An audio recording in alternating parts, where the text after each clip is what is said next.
مسور ان اجناس میں سے ایک ہے جو زمانہ قدیمی سے بطور غذا استعمال کی جا رہی ہے، تاہم یہ سارے یورپ، ایشیا اور جنوبی افریقہ میں کاشت کیا جاتا ہے۔ مسور کا پودا 6 انچ سے 18 انچ تک بلند ہوتا ہے، جن کا بیج بطور خوراک استعمال کیا جاتا ہے۔ اس کی بہت ساری قسمیں ہیں۔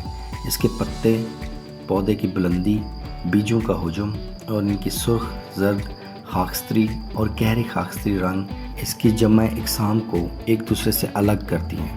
سرخ بیجوں والا مسرور زیادہ تر جرمنی، فرانس، جنوبی افریقہ اور کئی مشرقی ممالک میں وسیع پیمانے پر کاشت کیا جاتا ہے۔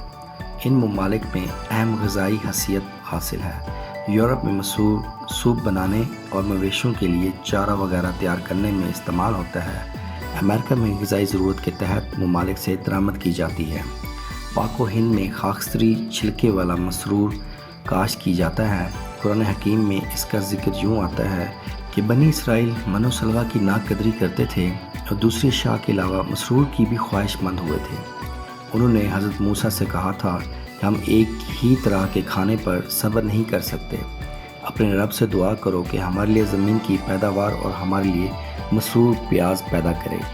لیکن مسرور کی مختصراً تاریخ، اس طرح مسرور کا ذکر مختلف حدیث مبارکہ میں بھی ملتا ہے، جو ہم آپ کو آگے چل کر سناتے ہیں، اور ساتھ ہی ساتھ اس کی انسانی جسم کے لیے کیا فوائد ہیں، ان سے بھی انہیں آگاہ کریں گے۔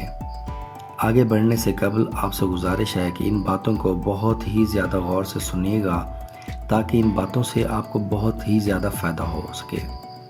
آج کل گھروں میں اکثر فارمی مرغی پکائی جاتی ہے، اور اگر ہوٹلوں کے باہر چھلی ہوئی مرغیوں کی لمبی قطار دیکھی جاتی ہے تو اندازہ کرنا مشکل نہیں کہ یہ نسل کس کھانے کا زیادہ شوق رکھتی ہے۔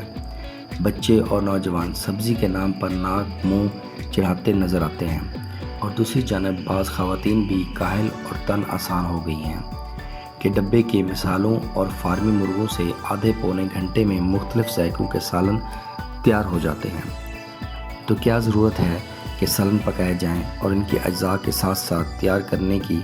مجھے سخت حیرت ہوئی کہ یہ کیسی بد نصیب نسل ہے جو دال جیسی لذیذ اور مفید غذا سے محروم ہے۔ دالوں کو اگر درست طریقے سے پکایا جائے اور اس کی ضرورت لوازمات پیش کیے جائیں تو دالیں بھی قورمہ کڑھائی یوں سے کم نہیں۔ اگر آپ کو ہماری ویڈیو اچھی لگی ہے تو اپنے دوستوں کے ساتھ ضرور شیئر کیجیے گا۔